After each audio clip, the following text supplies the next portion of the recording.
So this is my review of the 2021 Chevrolet Spark. For a more detailed, extensive review, you can go to my YouTube channel, which is linked in the bio. Jeff Beckford's named my YouTube channel. So anyways, I rented this car from Enterprise for the weekend through, booked it through Priceline. 2021 Chevrolet Spark. It's pretty good on gas. It's only got a tiny 35-liter gas tank. And the reason why I went with a car this size is for the gas economy. The pickup is not that great for a small car. Around the city, it's just fine. But when you're merging with highway traffic, you have to really put the pedal to the metal to merge into 100-kilometer-an-hour highway traffic. In terms of comfort, it's not too bad. I wouldn't mind a bit more leg space. Like, I am 6'1" or 185 centimeters, and I couldn't put the seat back as much as I wanted to. Like, it's not absolutely horrible, but I wouldn't mind a bit more leg space, though. And in terms of functionality and how user-friendly it is, it's a pretty decent little car. I mean, the controls are pretty easy to figure out and understand. You know, I prefer this car over, say, the Volkswagen Golf that I once rented, or twice rented, or a Ford Fiesta. The trunk space is not very much, really. That's because of its small size. It's great to maneuver in and out of parking spots, like backing into parking spots and that kind of thing is great. And being that it's a GM product, it's also got OnStar. So you can see right there, it's got OnStar. So basically, the way you do is you can just press one of those buttons up there, and OnStar is basically for if you end up in an emergency situation, such as if you end up in an accident, then you can call OnStar and let them know you need emergency help.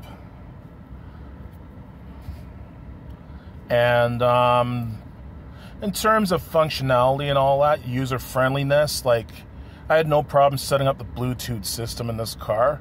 The Bluetooth system in this car was much easier to set up than the lousy, very frustrating Bluetooth system in the 2019 Ford Fiesta that I previously ended up with as a rental car. The sound system, yeah, it sounds like your typical factory stereo. It's not horrible, but it's not great either. I guess my only other complaint about this car is, like I told you one of them already, lack of leg space. You know, it's not as, like, I've driven other cars that are comparable in size to this car, and they had a lot more leg space in this car. Like, for example, the Hyundai Accent, the Kia Rio, and the Nissan Micra. They're all comparable in size to this car. And they had a lot more leg space. I could stretch my legs right out. So Chevy could do with improving on the leg space. Acceleration, as I was saying, is not that great. It's fine for driving around the city, but if you are driving on the highway, just keep that in mind, that that the acceleration's pretty wimpy. And talking about driving around the city and driving on the highway, if you're going on a long trip with a 35-liter gas tank, keep in mind that you're going to be gassing it up more often than you would be gassing up, say, a Toyota Corolla or a Honda Civic. Because with such a tiny gas tank, it's going to go through gas quicker. Like, it was okay on fuel economy. I can't complain about that, but It just goes through it pretty quickly, though. And also, because of its size, because of how light it is, and because of its shape, like it's kind of sits a little bit high.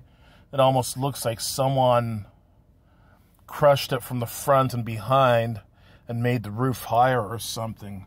As a result of that, I noticed that driving on the highway, driving on the 401 yesterday, there was just the slightest crosswind, and yeah, I was really feeling it.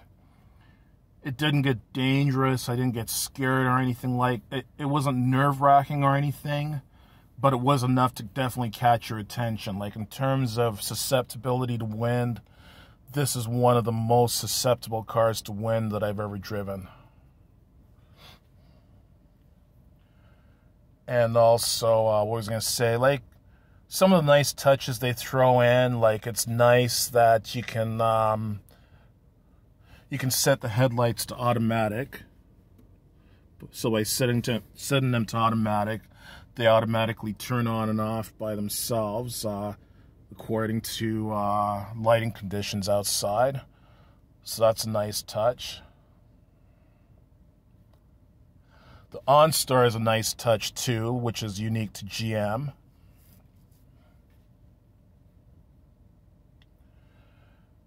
So on a scale of 1 to 10, I guess I would rate this car a 7 out of 10. It's not the best car I've ever driven, but certainly not the worst car I've driven either. So, you know, while there were some downsides to it, like none of them are major complaints that would stop me from renting this car again. If I went to rent a car and they told me, listen, we have a Chevy Spark for you, is that okay?